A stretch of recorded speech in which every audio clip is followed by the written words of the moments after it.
ક્રિયાંશ આજે સવારથી સુવાનું નામ જ નતો લેતો. ધરા કે દે આજે તો હું હિંચકો નાખું ને એને સુવડાવીને જ રહીશ. જેટલી વાર ધરાએ હિંચકો નાખ્યો એટલી વાર હિંચકામાં રમ્યો અને પછી નીકળી આવ્યો બારે. માસીને ઉલ્લુ બનાવી આવ્યો મારો દીકરો. પછી ક્રિયાંશને ખાટલા ઉપર સુવડાવી અને એનો પ્લે જેમ આપી દીધો એને એટલે થોડીક વાર માટે રમવા માંડી ગયો. અને પછી છે ને મારી મમ્મી આવી તો કે દે હું એના ભેગે થોડીક વાર રમું.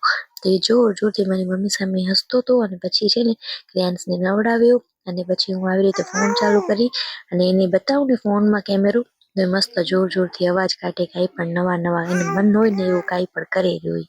પછી એ પણ ઉઠી ગયો હતો અને વ્યોમ પણ ઉઠી ગયો હતો. બે ભાઈ ઉઠી ગયા તો પછી બસ બે સાથે થોડીક વાર માટે અમે લોકો રમ્યા.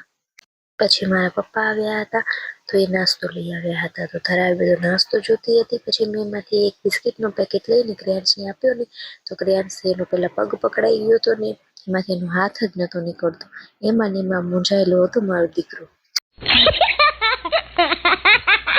માંડ હાથ છૂટ્યો એમાંથી. પછી મસ્ત રમવા લાગ્યો. પછી સાંજે છે ક્રિયાંશના પપ્પા પણ આવ્યા હતા. એ બધો નાસ્તો લઈ આવ્યા હતા અને મારા પપ્પા મારા માટે પંજાબી થાળી લઈ આવ્યા હતા. તમને આજનો વ્લોગ કેવો લાગ્યો કમેન્ટ કરીને કહેજો.